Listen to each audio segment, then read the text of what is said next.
Kestävyydestä puhutaan enemmän kuin koskaan. Mutta riittääkö se? Uudistava liiketoiminta antaa yrityksille mahdollisuuden tarkastella toimintaansa syvällisemmin ja menestyä myös tulevaisuudessa. The future is going to become very turbulent and all certainties are going out of the window one by one. It's clear now from all the science that the way we have been working is not resolving any of the issues that we're facing. We have all the technologies, but what we lack is the willpower to really make the change happen. Much of Western science has been heavily influenced by the scientific revolution and what we've learned through physics. And it kind of has shaped a worldview that the world is one giant machine.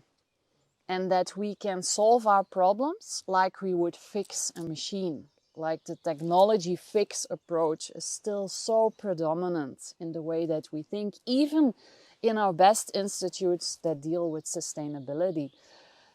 But we now also know that the world is one big living system. The earth breathes, she rests, she self-regulates. So that is probably one of the most essential shifts that we have to make from machine logic to living systems logic. We, as Westerners, people living in the Western world, we've completely forgotten that we are part and parcel of nature.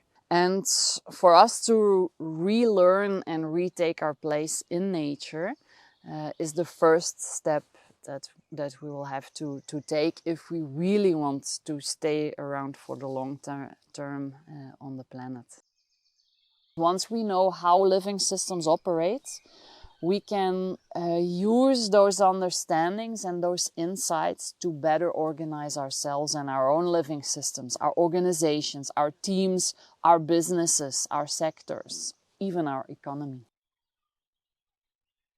Mua inspiroi uudistavassa liiketoiminnassa se, miten se oikeastaan havahduttaa siihen, että tämmöinen niin kuin perinteinen vastuullisuusajattelu on riittämätöntä, jotta me voidaan ratkaista meidän ekologiset haasteet.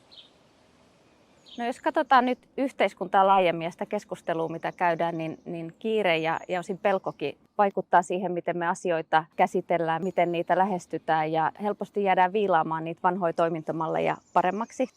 Ja tämä regeneratiivinen ajattelu tarjoaa tähän hienon mahdollisuuden, uusia näkökulmia ja haastaa katsomaan asioita myös niiden potentiaalin kautta. Ja se luo paljon uskoa ja toivoa, kun näkee, miten paljon tästä puhutaan eri maissa, eri aloilla. Eli sanoisin, että se muutos on jo käynnissä. Uudistava ajattelu mahdollistaa uuden tyyppisiä ratkaisumalleja. Että voidaan lähteä sieltä nimenomaan katsoa, mitä potentiaalin kautta saadaan aikaan, eikä ratkaista pelkästään niitä ongelmia, vaan voidaan katsoa, mikä on mahdollista, ja sitten tämä mahdollistaa semmoisia ihan uudenlaisia ratkaisuja, jotka hyödyttää ihan kaikkia osapuolia. No mä sanoisin, että pitää olla avarakatseinen ja valmis kyseenalaistamaan nykyisiä toimintatapoja ja liiketoimintamalleja. Että regeneratiivisuus vaatii aikamoista ajatusloikkaa kohti ihan uudenlaista ajattelutapaa ja uudenlaisia liiketoimintamalleja. Eli pitää olla valmis luopumaan monista totutuista käytännöistä. Kiinnostuneille yritykselle on varmaan aika hyvä lähteä sieltä perusasioista liikenteeseen. Eli kartoitetaan ensinnäkin, millä tasolla yritys toimii nykyisellään ja toisaalta myös, mikä on se ymmärryksen taso yrityksessä. Eli aika perusasioista voi lähteä liikenteeseen. Se on tärkeää ymmärtää, että tulevaisuus on vain meidän ajatuksissamme ja me voidaan itse omiin ajatuksiin vaikuttaa.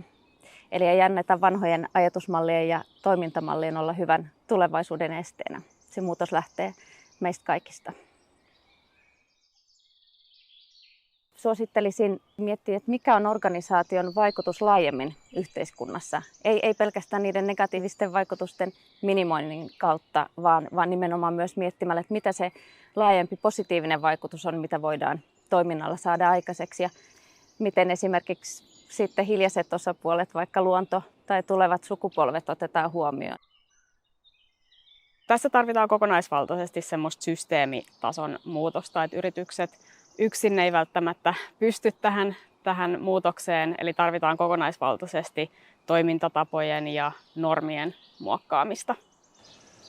No, yhteiskunnallisen muutoksen kannalta on hyvä tai tärkeää, että meillä on myös muutosjohtajia ja nyt olisi hyvä tunnistaa, keitä he voisivat olla ja antaa heille tilaa kertoa regeneratiivisen tai uudistavan liiketoiminnan hyödyistä ja mahdollisuuksista ja siitä, miten se on oikeastaan välttämätöntä, että siirrytään tämmöisiin kestävämpiin malleihin.